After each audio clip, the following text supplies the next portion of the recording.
Olá pessoal, sejam bem-vindos ao canal Mediunidade Online. É um prazer novamente estar com vocês e vamos continuar conversando sobre a área mediúnica. Eu encerrei no vídeo passado uma sequência de relatos da minha experiência inicial. Então, coloquei aquilo como introdução e, ao mesmo tempo, relembrando todos aqueles que foram muito importantes nessa minha caminhada. Obviamente, não citei os nomes, porque não tenho autorização deles, né? E eles estão no meu coração, na minha lembrança, e isso é muito importante para mim, ok? Então, uma questão que eu acho fundamental, né, é o que é mediunidade, o que é o médio, o que é uma reunião mediúnica. Né? Então, eu vou procurar falar de forma bem simples e, à medida que a gente for avançando, não propriamente neste vídeo, a gente vai tentar aprofundar um pouco mais dentro daquilo que me é possível. Então, mediunidade é a faculdade que possibilita a intermediação entre o plano físico e as dimensões espirituais. Né? E, obviamente, o médium é aquele ser, aquele indivíduo que possui a faculdade que possibilita esse intercâmbio. Né? E aí vocês poderiam perguntar, todo mundo é médium? De forma geral, todo mundo é. De forma geral. Né? Porque não há quem não tenha uma certa sensibilidade, não há quem não consiga sentir alguma coisa do mundo espiritual. A maioria não registra, não identifica por falta de conhecimento. Às vezes, considera aquilo dali, digamos, algo estranho, né? E não identifica. Não tem nem ideia do que é que está acontecendo. Né? Mas, do ponto de vista específico, né, para possibilitar o intercâmbio entre um plano e outro, nem todo mundo. Tem aqueles que têm a chamada mediunidade ostensiva. São os chamados médiums, né, psicofônicos, os médiums auditivos, os médiums videntes, né, e outras possibilidades. Né. É importante dizer que, para que o indivíduo sirva de intermediário entre um plano e outro, ele precisa ter uma condição anímica própria que seja favorável a isso, ou seja, uma condição específica do sistema nervoso, neuroendócrino e espiritual que o possibilite de servir de intermediário. Né? Porque se essa condição neuroendócrina não existir, ele pode ser sensível no sentido da intuição, pode ser sensível no sentido sinestésico, mas não como intermediário especificamente. O médium psicofônico, por exemplo, o médium vidente. Né? Então, a vidência, ela é, em princípio, uma faculdade anímica, ou seja, o indivíduo vê um espírito. A partir do momento em que ele comunica que viu o espírito, ou o que o espírito está mostrando para ele está servindo de intermediário. Então, ele é médium. Aí é chamado de mediunidade de evidência. A audiência é uma faculdade anímica. Ele escuta.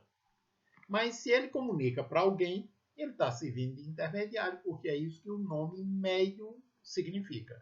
Intermediário é um meio através do qual, né, um plano se comunica com o outro. O mundo espiritual se comunica com o mundo físico, e o mundo físico pode, né, se comunicar com o mundo espiritual. Se comunicar no sentido da interveniência deles aqui no nosso plano. Porque, obviamente, a comunicação ela se dá mesmo sem a gente ter consciência disso. A gente está intercambiando com os espíritos através de pensamentos, das emoções, dos sentimentos. Quantos pensamentos a gente capta que são deles ou de outras pessoas? Né? E a gente não tem nem ideia, porque a gente não consegue distinguir propriamente ainda o que é da gente e o que é que vem de fora. Mas nós captamos, né? Somos antenas receptoras e somos também antenas emissoras. Então, estamos continuamente nessa interação, mesmo sem sermos médiuns ostensivos com o plano espiritual. E o tipo de espírito que a qualidade do espírito que a gente sintoniza, depende do mundo interior da gente. Depende das nossas condutas, depende dos pensamentos, sentimentos que a gente alimenta, né? Depende do mundo interior. Né? Porque a gente pode se apresentar de uma forma e lá dentro a gente ser de outra. Né? A gente pode enganar muita gente, ou pode enganar quase todo mundo, mas a gente não engana os espíritos. Porque para eles nós aparecemos como nós realmente somos. Por mais que a gente queira enganar, a gente não consegue ludibriá-los. Porque eles percebem, através da nossa aura, através da nossa atmosfera psíquica, eles percebem como nós somos na intimidade. Né? E, obviamente, se a gente não cuida dos nossos pensamentos, a gente vai sintonizar mais com quem? Com espíritos que também não cuidam dos pensamentos. Né? Se eu vivo, digamos, escondendo coisas minhas, tentando enganar os outros, eu não estou nem falando de ser indecente, de ser desonesto, né? Não estou falando nada disso, de ser trapaceiro. Eu estou falando de coisas que fazem, digamos, parte do cotidiano de nós humanos, né? Onde nós, muitas vezes, tentamos enganar até a nós mesmos, né? Criando um falso selfie, né? Porque a gente não se agrada de um bocado de coisa que faz parte do nosso mundo interior. Mas os espíritos percebem. E aí a nossa sintonia vai se estabelecer com o plano espiritual de acordo com a qualidade moral, ética, emocional, espiritual do nosso ser. Né? Então não tem aquela frase que diz: diz-me com quem andas e eu te direi quem és. Né? A gente poderia, nesse âmbito que eu estou falando, dizer da seguinte forma: dize-me o que pensas e eu te direi com quem andas. Quais as tuas companhias espirituais? Né? Porque elas são diretamente proporcional à ambiência mental, psíquica da gente. Então, se eu quero sintonizar com espíritos de uma qualidade espiritual bem melhor, eu preciso estar trabalhando meu mundo interior o dia inteiro. Então imagine o mundo interior como sendo um jardim. Se você não cuida desse jardim todo dia, o que é que vai ocorrer? Né? O mato vai crescer, ou seja, plantas que você não quer. Vamos tirar essa história de erva daninha, porque erva daninha é planta ou mato que a gente não quer, né? Porque não tem nada de daninho. É planta que a gente não quer. Então, vai crescer plantas que você não quer. As plantas que você deseja, elas vão enfraquecer, porque as outras vão crescer, vão sugar os nutrientes, vão competir com as raízes delas, daquelas que você quer, né? E vão tentar, talvez até morrendo. E não vão botar as flores, porque a terra não estará adubada, não estará cuidada. Então, se você quer ter um jardim bonito, você precisa cuidar dele todo dia. E aí, você cuidando, você vai ter plantas bonitas, você vai ter flores bonitas, vai ter perfume E como consequência das flores, você vai atrair pássaros, borboletas, né? Beija-flores, ou seja, você vai ter flora e você vai ter fauna, né? Bonita, embelezando o seu jardim. Então, nosso mundo interior, como diz Thich Nhat Hanh, um monge budista vietnamita, que já faleceu, se não me falha a memória, há 1 ano ou 2 anos, né? Ele compara o mundo interior, a mente, a um jardim. E adivinha quem é o jardineiro? Ele pergunta. Sou eu, o jardineiro do meu jardim, sou eu, o jardineiro do seu jardim é você, né? Então, quem é que tem que cuidar desse jardim? Do meu sou eu, do seu é você. Cada um é responsável pelo seu jardim. E de acordo com o cuidado que nós temos com o jardim, vai ser a qualidade dos seres espirituais que vão ser as nossas companhias.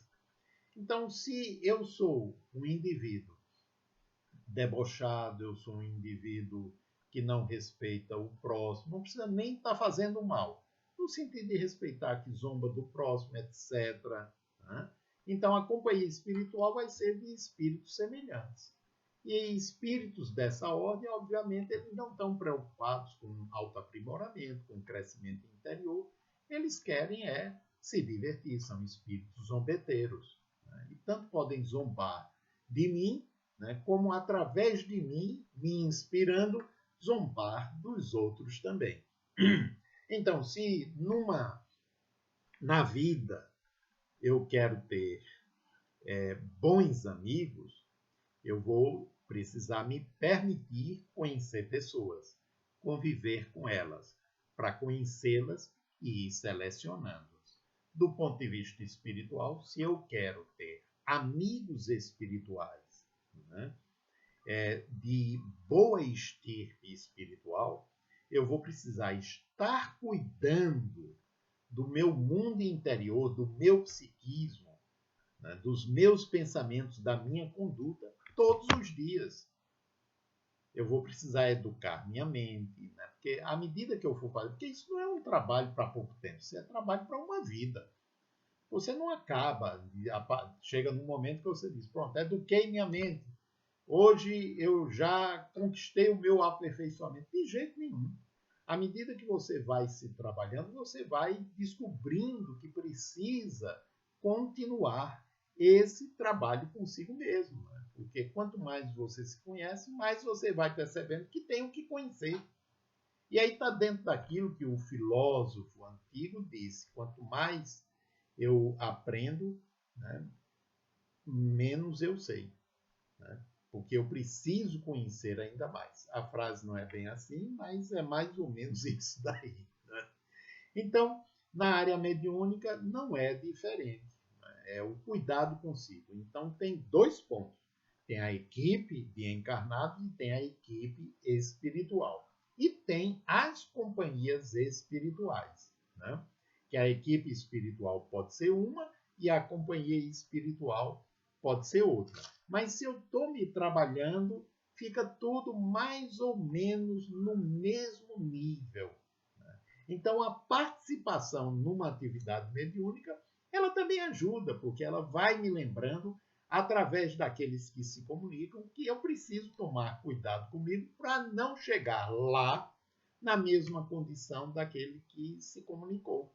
E eu preciso me cuidar no dia a dia, né? Não é para agradar a Deus, não é para ganhar o céu, né? É para que eu possa, a partir de agora, viver melhor comigo, viver de forma mais leve, mais suave, ser mais feliz e, quando chegar a minha hora de passar por lá, eu tenha pelo menos uma comissão de recepção, né, que seja amiga, né, e me leve para um lugar onde eu possa ser cuidado, eu possa ser orientado e, a partir daí, inicia meu processo de readaptação. Então, gente, vamos ficando por aqui hoje. Um grande abraço a vocês e até o nosso próximo encontro.